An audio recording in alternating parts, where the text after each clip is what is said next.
Saya biasanya kalau dalam kondisi yang denyut nadi rendah itu kalau tidur terlentang itu sesak.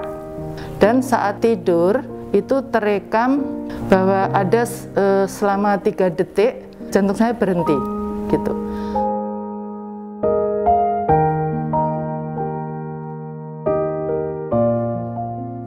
Nama saya Profesor Sri Irianti PhD.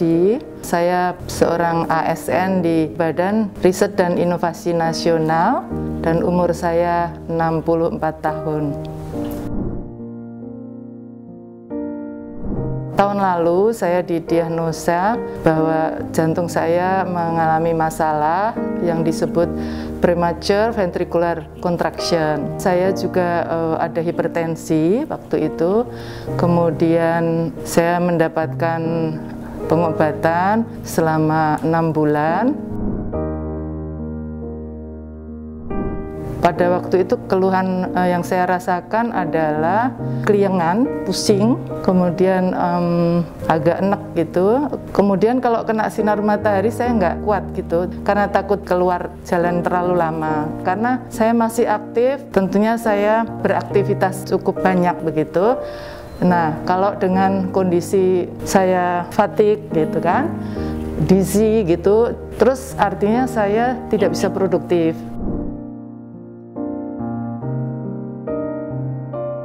Saya mencari seorang dokter di Eka Hospital ya. Sebelum bertemu dengan dokter tersebut, saya mendapatkan informasi yang saya anggap cukup. Kemudian saya bertemu dokter Jansen ya. Kemudian dokter menjelaskan dengan bahasa yang mudah saya mengerti apa sih sebenarnya yang saya alami berdasarkan EKG terakhir.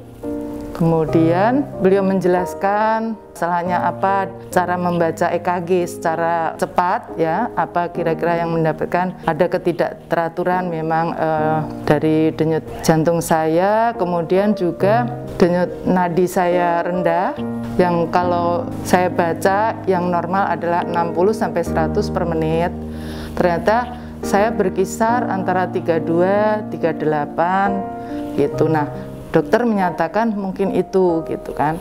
Kemudian saya harus stop obat yang setelah saya minum, stop selama 5 hari. Kemudian pada tanggal 30 saya dipasang Holter untuk monitoring kegiatan jantung saya selama 24 jam. Dan hasil Holter tersebut diurus oleh seorang perawat. Setelah itu dokter membaca dulu, mempelajari Holter saya. Tidak lama kemudian saya diberitahu oleh dokter tentang jantung saya, kemungkinan masalahnya di baterai jantung saya. Nah, setelah berdasarkan hasil Holter tadi, ternyata denyut nadi saya itu sudah rendah dan tidak konsisten waktunya.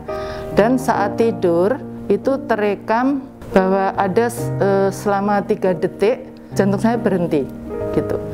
Menurut dokter, jantung kan ada baterai utama dan baterai cadangan. Jadi saya sudah memakai baterai cadangan. Artinya sudah lampu kuning lah istilahnya begitu. Dan perlu penanganan untuk pemasangan pacemaker yang cocok dengan kondisi saya. Dan dokter menjelaskan beberapa jenis pacemaker. Yang jelas saya membutuhkan dual chamber.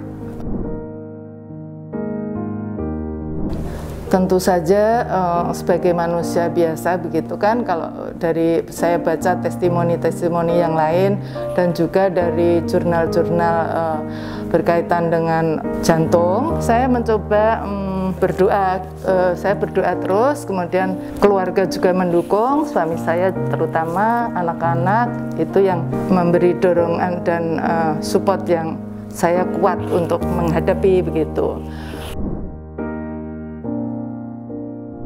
Nah, saya kan sudah diberi informasi, saya sudah sebelumnya diberitahu akan bius lokal begitu.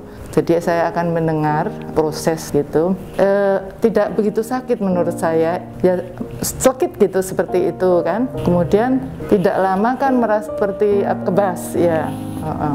Nggak lama kemudian dokter mulai mengiris gitu kan. Tapi saya nggak merasa sakit gitu. Jadi saya bisa merasakan prosesnya itu. Oh ini sampai di mana, akhirnya terpasang, kemudian kabel mulai kan, kabel yang pertama gitu. Kemudian dokter bilang, oke, sudah pas, nah pas gitu.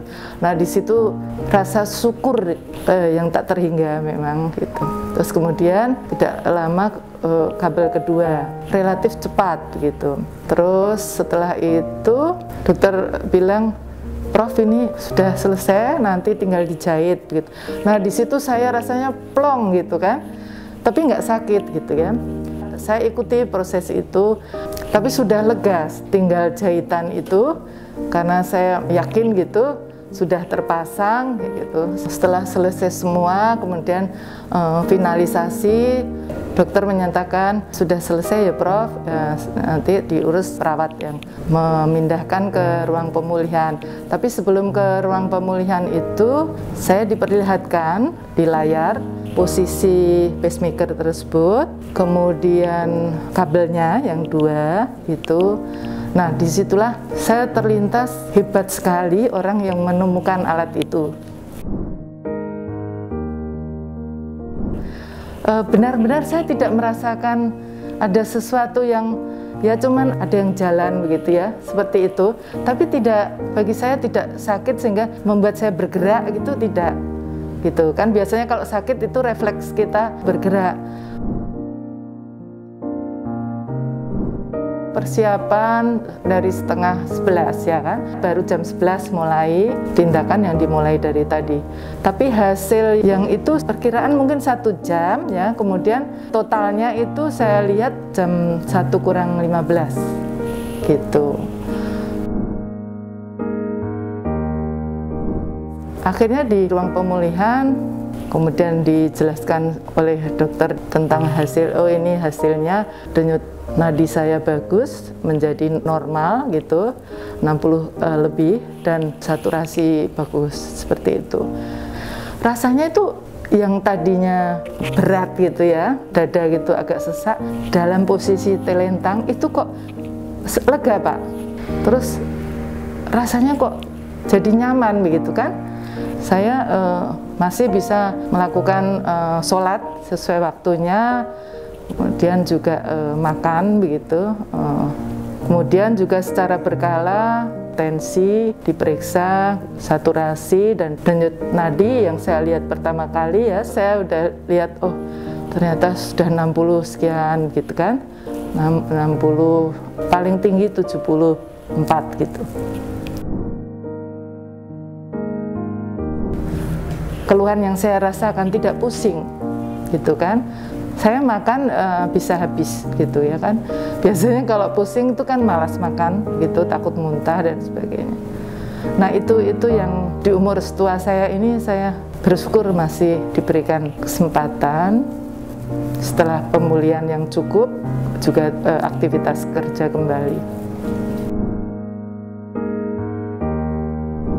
Pesan saya kepada siapapun yang mempunyai gejala mirip seperti saya ataupun keluhan jantung yang lain begitu, sebetulnya semakin dini kita menemui ahlinya, kita akan menjadi tahu apa masalah yang kita hadapi dan bisa mendapatkan solusi untuk penanganan pengobatan, memperbaiki mungkin melakukan koreksi terhadap gejala-gejala yang kita rasakan, karena memang jantung ini kan organ vital begitu.